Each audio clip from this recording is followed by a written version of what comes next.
Beloved brethren, I would like to express my sincere gratitude to the organizing committee of this international symposium, especially the beloved Dean, the Very Reverend Father Cesar, and the esteemed professors and their assistants for their gracious invitation to participate in the St. Dimitrios Staniloae International Symposium. The Antiochian House of Studies in the Antiochian Archdiocese of North America is deeply honored to take part in this significant academic gathering, even only through a recorded presentation. The theme of my presentation is Incarnation and Eucharist, the unity of Christ's body in the Theology of St. John of Damascus, one of the greatest and theological writers to emerge from the Patriarchate of Antioch. What makes his work so remarkable in its unified vision of Mary as Theotokos and his theology of the Eucharist, which in his thought are inseparable in reality.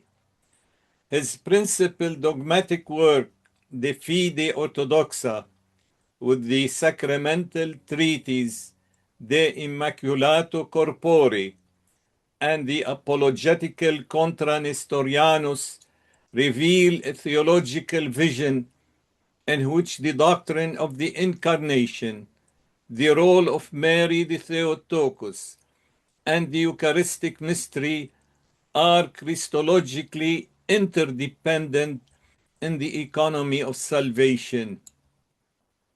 This paper is guided by the following central questions.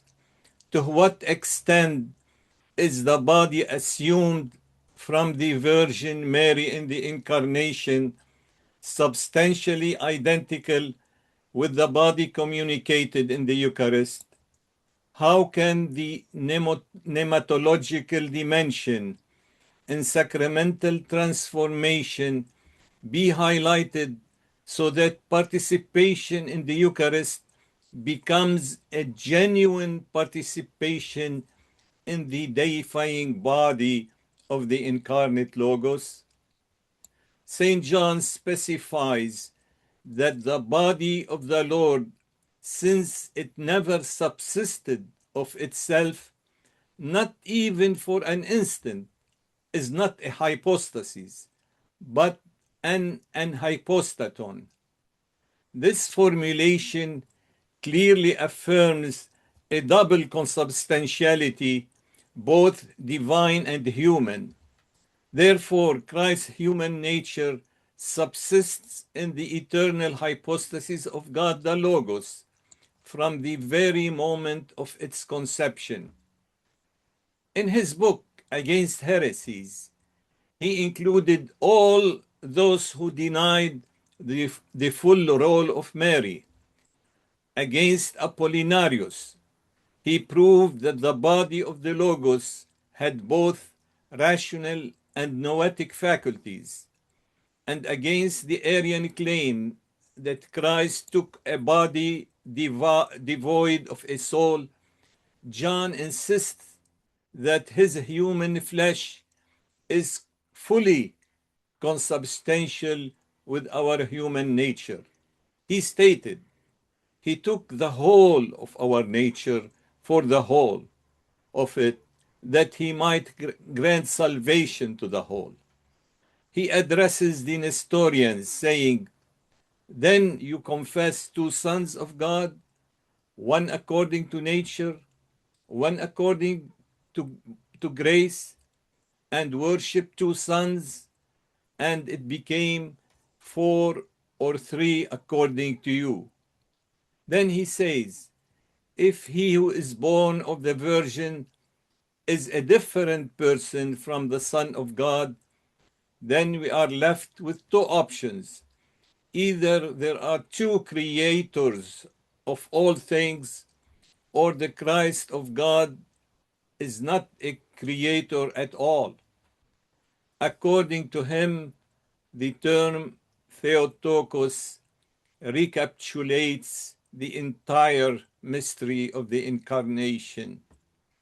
The overshadowing of the Holy Spirit carries direct implications for John's sacramental theology.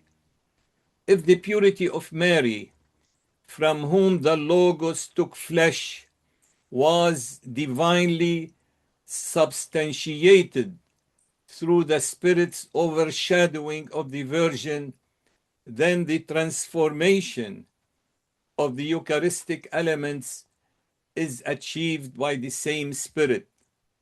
The same divine Spirit who once overshadowed Mary to take on human flesh makes the change of bread and wine into that same flesh.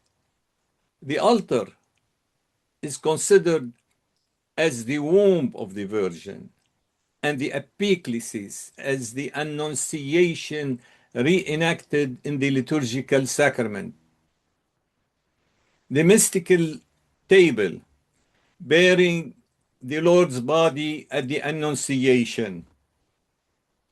The priest speaks as a second angel the words that invoke the Spirit's sanctifying descend upon the Holies. In both cases, the Spirit comes upon, epiphita, sanctifies, and transforms. This transformation is described by John as hyperphious, above or beyond nature. The singularity of this body has an important implication that John makes explicit. We shall not give two bodies to Christ, for his body is one. This anti-dualism operates at both Christological and sacramental levels, reflecting the Chalcedonian definition of one and the same Christ in two natures and one hypostasis, and ruling out the notion that the body present in the Eucharist as separate from the actual physical body that was born of Mary. To clarify the relationship between the Incarnation and the Eucharist, the De Immaculato Corpore deploys an analogy grounded in the economy of the Incarnation, I thea economia tis sarkoseos, which reveals that natural economy, physiki economia, reflects the growth of the natural body through the assimilation of food, so the sacramental celebration of the Eucharist fulfills the entire spiritual economy of the Incarnation. The Damascene Eucharistic Theology is expressed in the formula: we have become his co-embodied ones through participation in his blood. Co-embodiment with Christ, selfsame, a Pauline term, Ephesians 3:6, through Eucharistic participation leads to theosis of man, render him co-incorruptible, sin aphthartisi. The body of Christ renders the communicant co-incorruptible. A critical distinction is made by John of Damascus between phthora, corruptibility, and diaphthora, dissolution. The Eucharistic body is broken and eaten, but it does not undergo diaphthora. Christ's body before the resurrection was phtharton, experiencing hunger, thirst, piercing with nails, and death, but was indestructible. In addition to being indestructible, it became incorruptible after the resurrection. In the immaculato corpore's remarkable claim, the offering is then lifted up in the hands of the priest as upon the cross, distributed, broken, and thus buried within us, rendering us sharers in the incorruptibility.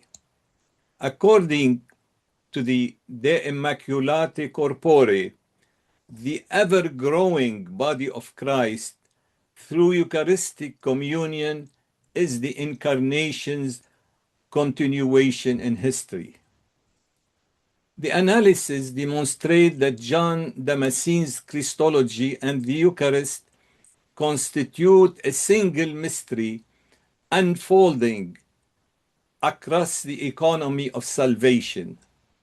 The terminological precision of the anipostaton establishes Christological foundation.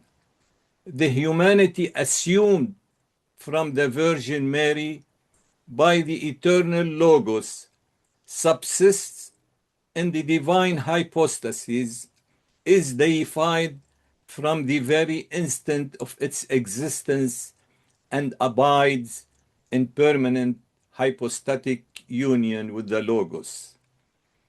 The pneumatological parallelism between Incarnation and Eucharist, both effected through the operation of the Holy Spirit, both involving the sanctification and transformation of matter for the purpose of divine human union, discloses coherence of John's theological vision.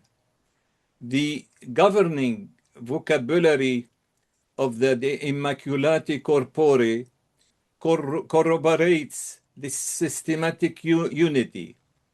Metavoli designates the spirit overshadowing transformation of the Eucharistic elements. Sin aphthartisi names the conferral of incorruptibility to man, and anamnesis denotes the redemptive sacrifice in its full salvific efficacy. As Theotokos, she is the locus at which the eternal enters human existence, the appointed Virgin from whom the Logos acquires the very flesh that the Eucharist perpetually communicates to the faithful. Her divine motherhood is not exhausted by its historical moment. It grounds the entire sacramental economy. The body that the Logos assumed from her substance, offered upon the cross, and raised incorruptible, is the same body present at the altar. In this light, the Theotokos stands as the indispensable figure between the Incarnation and the sanctifying economy of the Eucharist. She is the point which divine condescension becomes incarnate, from which all Eucharistic participation takes its origin. As John himself declares, for his body is one, engar estin naftu tosoma. Thank you.